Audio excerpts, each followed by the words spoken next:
Our speaker today is Reverend Noelle Damico, a senior fellow at the National Economic and Social Rights Initiative in New York City.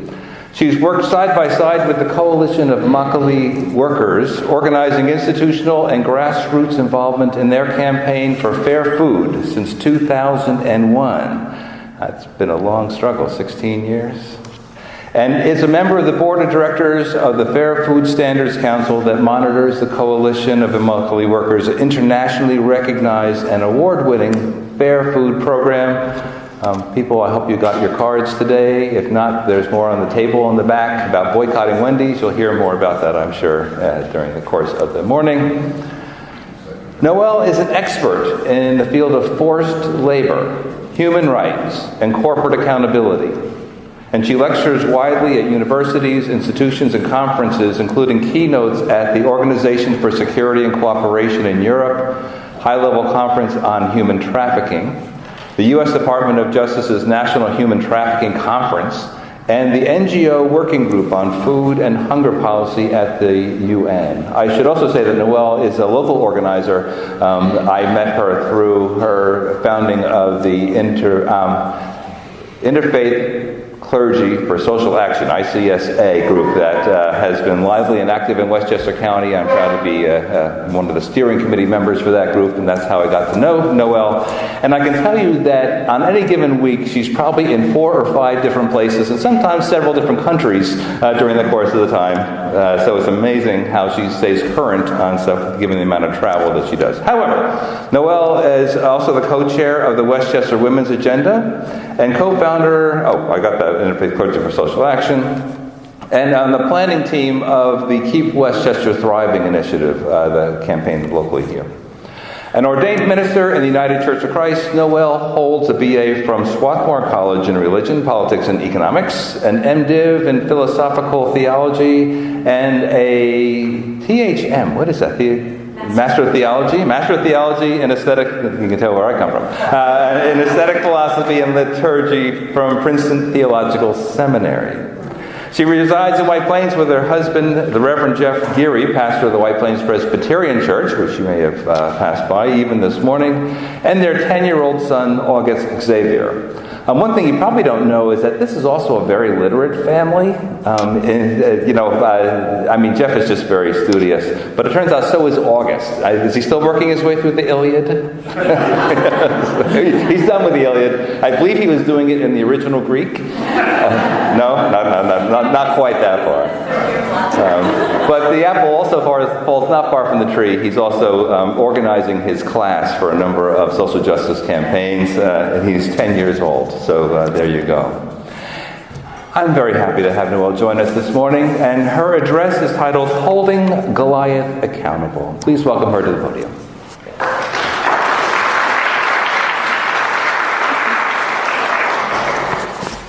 Friends, it is an absolute delight to be with you, and I feel like I've already been with so many of you at these important moments of public witness, whether it's been standing against bigotry toward Muslim people, whether it's been Black Lives Matter, whether it's been fighting to preserve vital services in our county's budget. Your congregation, each of you, has been there over and over. So as I'm looking out, I'm seeing faces that I recognize.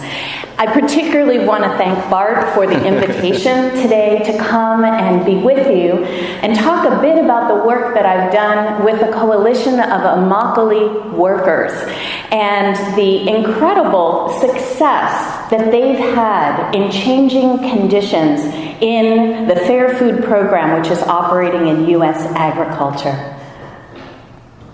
With nothing but a sling and a few rocks, as the story goes, the young shepherd boy David faced down the terrifying giant of a warrior Goliath, and against all odds, felled him. In this story, the conquered become the conquerors, the fearful become formidable, and the small triumph over the great. So I want to tell you a 21st century David and Goliath story this morning, but with a twist. It's a story that doesn't end with the death of Goliath, but with David holding Goliath accountable and channeling Goliath's power to bring about profound, widespread, and sustainable advances in human rights. It's the story of how the farm workers of the Coalition of Immokalee Workers joined with consumers like you and I to end what had been endemic and pervasive human rights abuses by changing the very structure of the food industry. It's about how farm workers, people whose human rights were in question, were the ones who created the program to protect those rights. It's a story of triumph with chapters yet to be written here in the United States and around the world, and it's a story in which you and I have an indispensable role to play. It's also a story, I believe, that offers signposts as we journey through this terrifying political moment in our nation's history, when it can become easy to wonder whether we will be able to resist and tame unaccountable power that treats some as expendable and the rest as tools or obstacles. On Friday, the hateful and possibly illegal language of President Trump's executive order barring suspended entry of all refugees to the United States for 120 days, barring Syrian refugees indefinitely, and blocking entry into the United States for 90 days for citizens of 7 predominantly Muslim countries, Iran, Iraq, Libya, Somalia, Sudan, Syria, and Yemen, was translated with devastating speed yesterday into detention and blocking of people who have already been thoroughly vetted by our government from entering our nation. Some have been sent back to their countries. Jen Smyers, Director of Policy and Advocacy for the Immigration and Refugee Program of Church World Service, said that the executive order was, quote, akin to President Trump taking a wrecking ball to the Statue of Liberty. Protests against the executive order erupted at JFK, Newark, and airports across the nation. Say it loud, say it clear, refugees are welcome here. And while a federal judge stayed part of the president's executive order on Saturday night, preventing refugees that were still being held from being deported, she stopped short of requiring their release. And it is expected that most, if not all, will end up in detention. And so, it is fitting on this Sunday morning, in this time, when the very sinews of our democracy are under assault, to remember that people have organized to overcome terror, injustice, and violence in the past against the odds with great sacrifice and hope.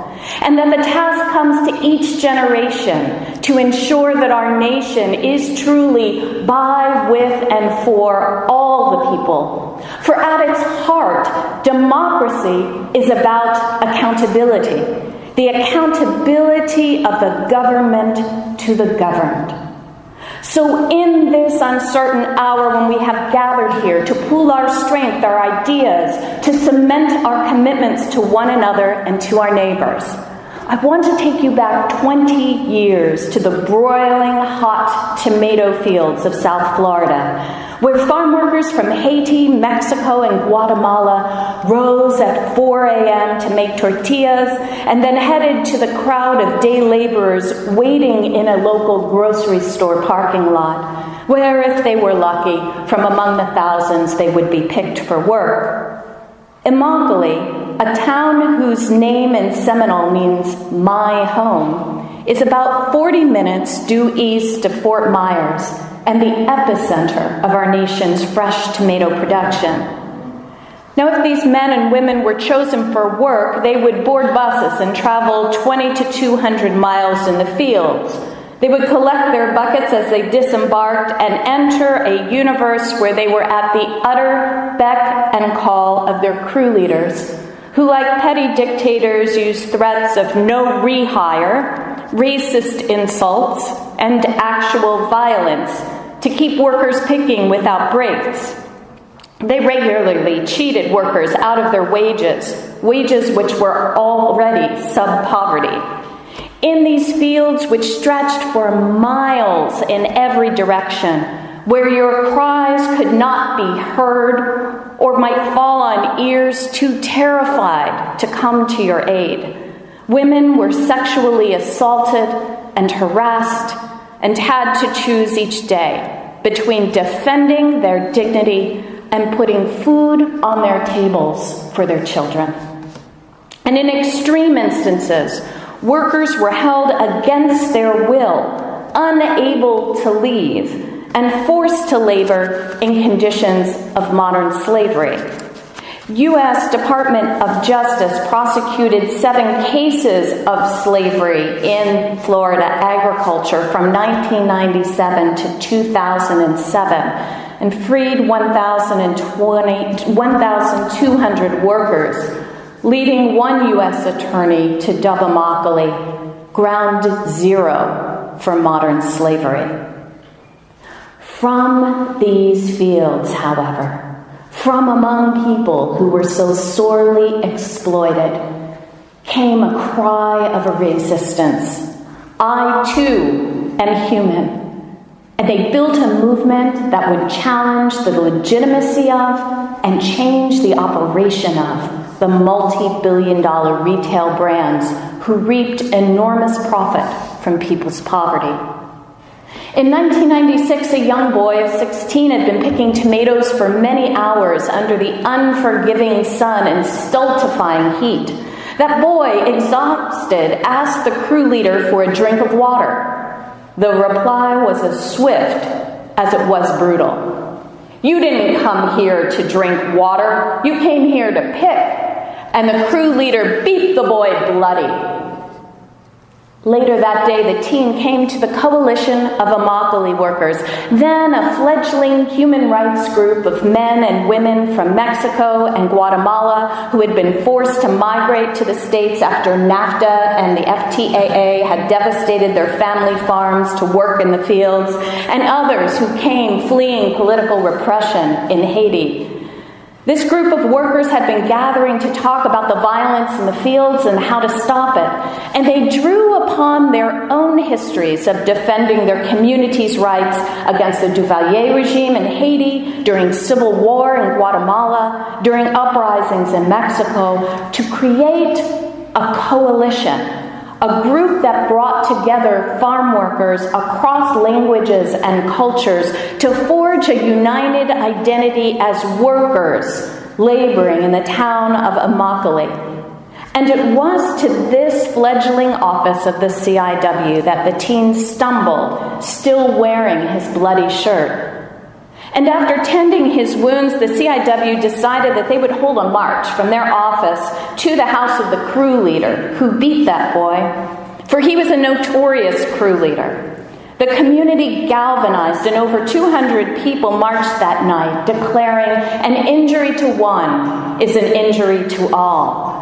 And the next day, and for weeks after, not one worker would go to work for that crew leader.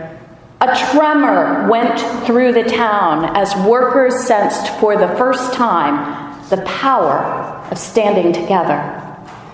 Over the next 10 years, the CIW grew, and through work stoppages and a hunger strike of more than 30 days, were able to prevent a wage decrease. A wage decrease, can you imagine? And even get a slight wage increase from one of the growers. But after they marched 240 miles across Florida to the door of the Florida Fruit and Vegetable Association to just try to dialogue with the growers who employed them, and found that door locked, they realized their strategy of focusing on the growers would lock them into limited, if any, gains. So they did something really important. They stopped and they reconsidered. They thought it through all over again. And what they learned is that because of consolidation in the food industry, retailers are able to demand ever lower prices from their suppliers, placing downward pressure on farm worker wages and conditions. The CIW wanted retailers to reverse this drive to the bottom and use instead their enormous purchasing power to elevate wages and conditions. And they began with Taco Bell, which they knew was purchasing from Immokalee growers. They wrote to the company, they called the company, they wrote again, they called some more. No response. And so these farm workers, that as the song said, grew up at the bottom of the supply chain, reached out to consumers, you and I, at the top of the supply chain, and decided to call for a boycott of Taco Bell in 2001. The workers reached out to congregations who had stood with them in the hunger strike and who had been donating food and clothing to them. And they said, why is it that we work 10 to 12 hours a day, sometimes 6 to 7 days a week, but we can't afford to buy food and clothing for ourselves? We don't want your pity, they said. We want your partnership. And congregations responded.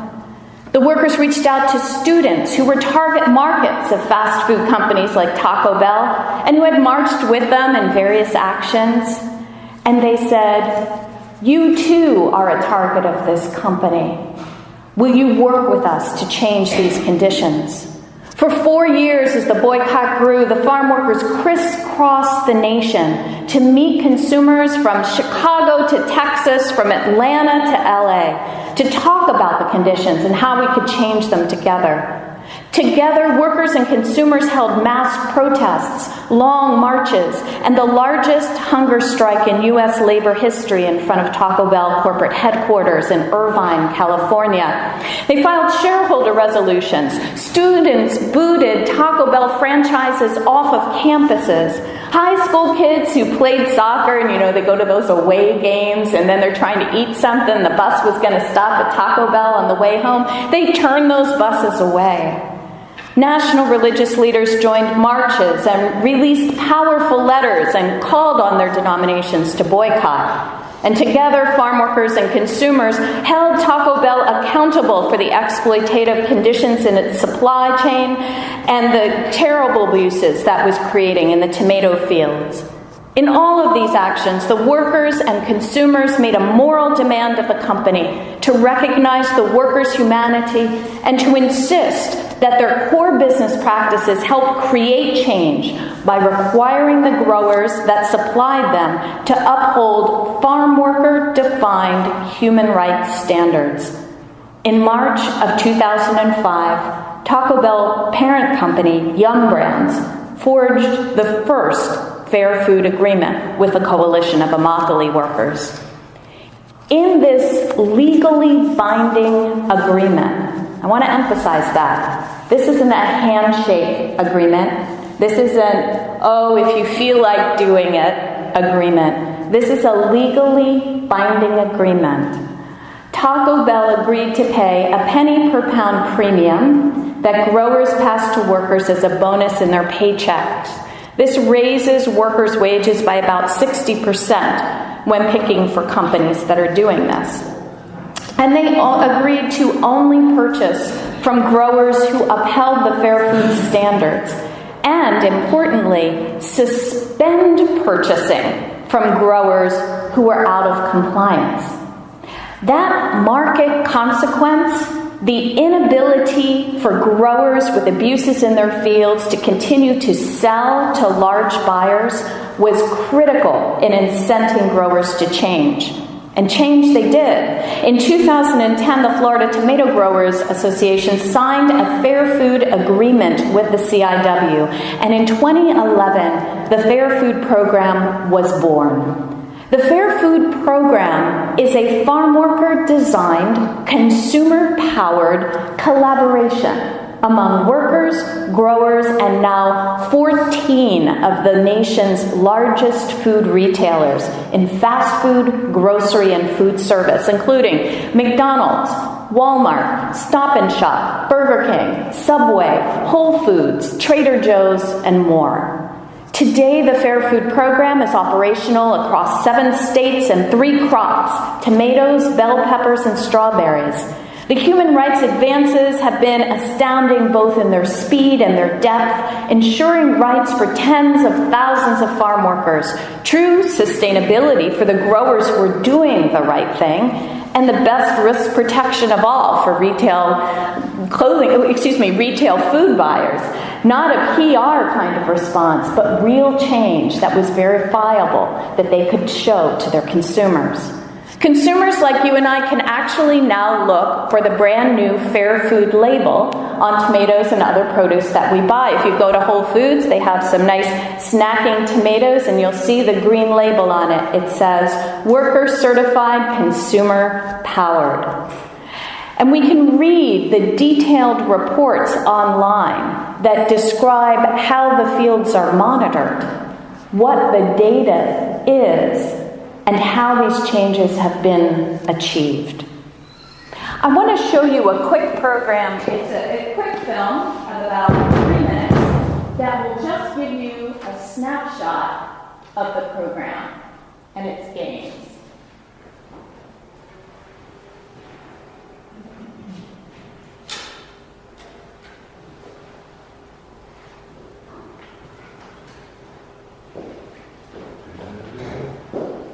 Always the moment.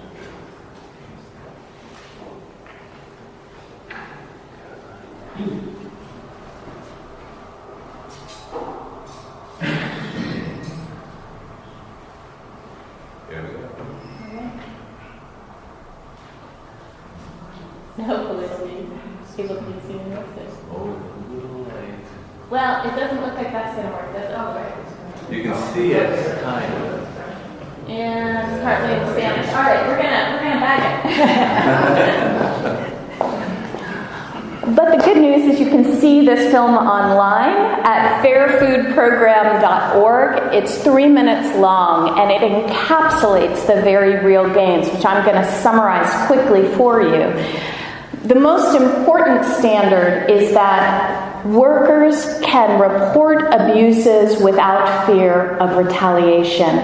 That is the central right upon which everything else depends. Because if workers can't do that, we're not going to be able to identify problems that exist and root them out. There are protections for health and safety. Workers have time cards where they use time clocks in the field. Now, some people may say this is a 19th century revolution happening here. But when you think about it, wage theft occurs because the crew leaders previously would just record how many hours and buckets Jose picked and Maria picked, etc., but they might not pay them for all of that, and the workers had no records. So this way, workers have control and evidence and can show the hours of work and the pay to which they're entitled. There is zero tolerance for forced labor and sexual assault. That means if any of those abuses are found on a Fair Food Program farm, all 14 corporations are required to immediately cease purchasing from those growers for a long period of time in season. Not when they're not growing tomatoes, but during those 9 months from September to May, when the growers produce those tomatoes. 90% of the U.S. winter domestic tomato production takes place in Florida. The significance of this has been incredible. The workers themselves, by defining these standards, have been able to weave human rights into the very fabric of the industry. By backing this up with third-party monitoring by the Fair Food Standards Council and those market-enforced sanctions, we have seen a revolution in the fields that has been extremely thorough and extremely rapid. Now, with success like this, with 14 companies on board and indisputable human right gains, one would think that joining the Fair Food Program would be a no-brainer for retail brands, right?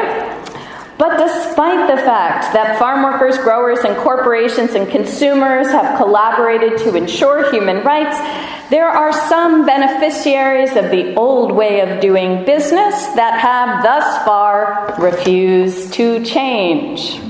One of those is Wendy's. McDonald's, Yum, Burger King, and Subway. The top 4 fast food companies are all participating in the Fair Food Program, but Wendy's is not. So CIW, instead of continuing to purchase from the Fair Food Program, Wendy's has actually pulled its purchases from growers in Florida that are doing the right thing and sent those purchases to Mexico, where there are documented human rights abuses. And so in this past year, the Coalition of Immokalee Workers called for a consumer boycott of Wendy's. And you can sign up to support that boycott, and I sure hope you do, by going to wendysboycott.org. There's information on these cards. Some of you have them. There are more on the table. There's a call-in day to the CEO coming up February 1st, and a Valentine's Day action where you can write a breakup note to Wendy's. There's also a spring truth tour that the workers have called the Return to Human Rights Tour that will be at Wendy's headquarters in Columbus, Ohio, March 24th through 26th. And you'll note the title, Return to Human Rights. It's meant to signal, of course, that Wendy needs to return its purchasing to the Fair Food Program growers and support human rights. But it's also a nod to the larger political context in which we find themselves, in which other rights across our nation are under assault. Last weekend, I marched in the D.C. Women's March with 35 members of the CIW and their children who had driven through the night from Florida to be there, and then were driving again through the night so that they could be back for work and school. For human rights are inalienable, indivisible, and they're interdependent. Let me say one more thing about this Wendy's boycott. It is not a matter of whether we will win Wendy's to the Fair Food Program. It is only a matter of when. And you know what? When isn't up to the company. It's up to you and me. So I hope you will spread the word about the boycott. Consider even coming up to Columbus and march with us. It'll be an extraordinary time. Meanwhile, the Fair Food Program that has been implemented continues to educate their workers in their rights, protect them on the job, and has delivered now over $20 million in increased wages to workers. What's important about these gains is that we've been able to build upon them and sustain them. Because the program is worker designed, there are not abstract standards like no wage theft, but concrete, specific standards. For workers must be at the helm of the design process if a code is to be effective. Because workers in a particular industry know the specific, insidious ways their employers extract unpaid labor or create conditions of vulnerability. Things outside experts just can't see because we're not in the workplace. So, for example, instead of no wage theft, which might be a standard that Noelle Damico up here in New York would write, the workers wrote no overfilling of buckets. The crew leaders were requiring them to overfill their 32-pound buckets, and you know what? They lost 10% of their wages every time that happened.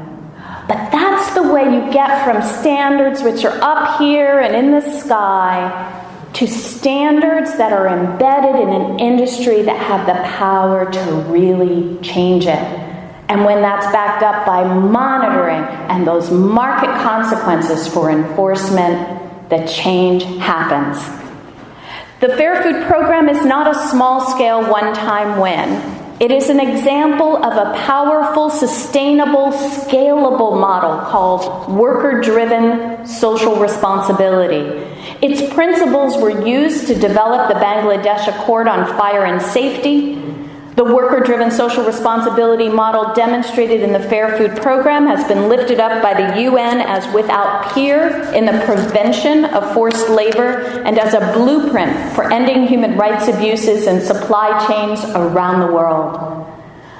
As I think about how the Fair Food movement held Goliath accountable and the extraordinary gains that have been made as a result, I think there are 5 signposts that can offer us direction as we reflect and work to build a broad movement to protect and advance our democracy.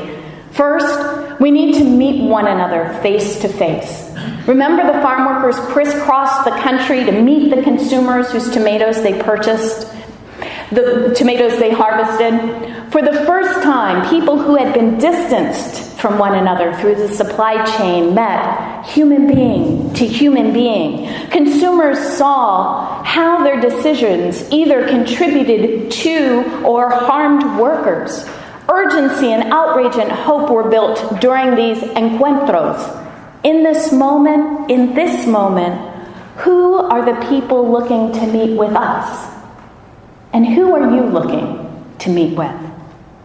Second, articulating our common values is a critical moral task. The fundamental value in the Fair Food movement was farm workers' insistence, I too am human.